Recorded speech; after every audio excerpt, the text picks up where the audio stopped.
Kecerdasan emosional dan kenakalan remaja. Saat ini, kenakalan remaja sering terjadi, terutama pada lingkungan sekolah maupun lingkungan luar sekolah. Kenakalan remaja merupakan gejala patologis sosial yang disebabkan oleh suatu bentuk pengabaian sosial yang mengakibatkan mereka mengembangkan bentuk perilaku yang menyimpang.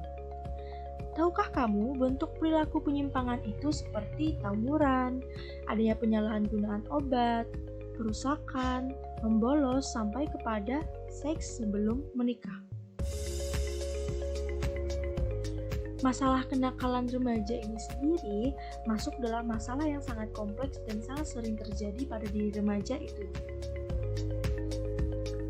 Terjadinya kenakalan pada remaja dipengaruhi beberapa faktor, salah satunya yaitu ketidakstabilan emosi atau kontrol diri yang lemah.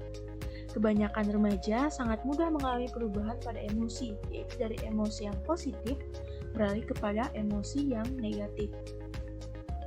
Nah, emosi negatif sendiri cenderung mendorong seseorang kepada perilaku penyimpangan. Oleh karena itu, diperlukannya pengendalian terhadap emosi negatif agar tidak menjadi perilaku penyimpangan, yaitu dengan adanya kecerdasan emosional pada diri remaja itu.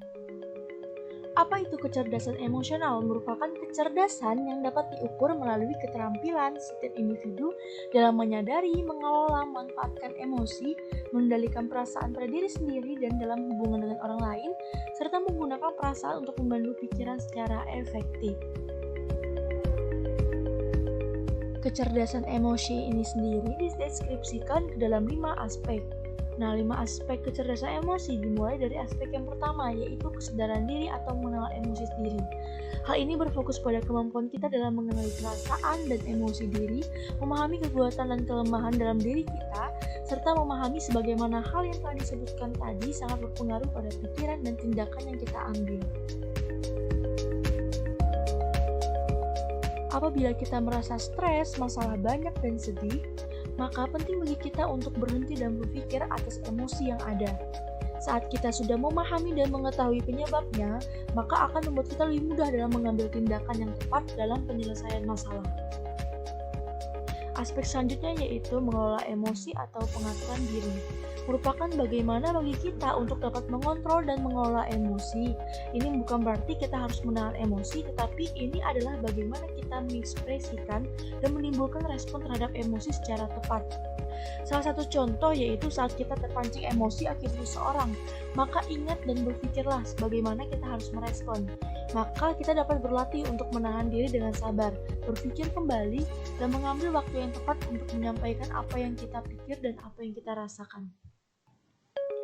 Motivasi diri merupakan motivasi yang tidak dipicu oleh faktor eksternal seperti pengakuan, uang, dan lain-lain, tetapi merupakan hal yang mendasari dan mendorong kita untuk bertindak dan mencapai tujuan tertentu. Ini biasanya dikarenakan adanya semangat, keinginan, dan secara konsisten mengarah kepada tujuan hidup kita.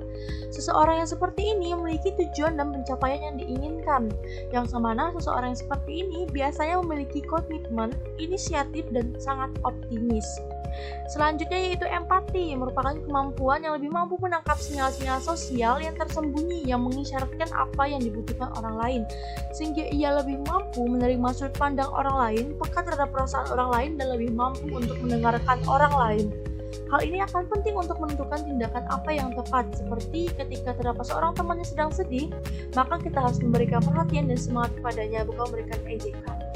Selanjutnya yaitu keterampilan sosial, mana hal ini bukan hanya melatih kita untuk menahan emosi orang lain, tetapi membantu untuk dapat menerapkannya pada interaksi kita dengan orang lain.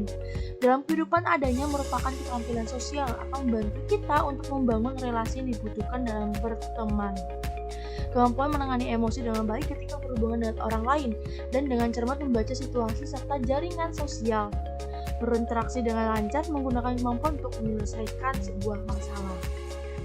Nah, saat ini cobalah kalian pikirkan, apakah selama ini kita sudah mengelola emosi dengan baik?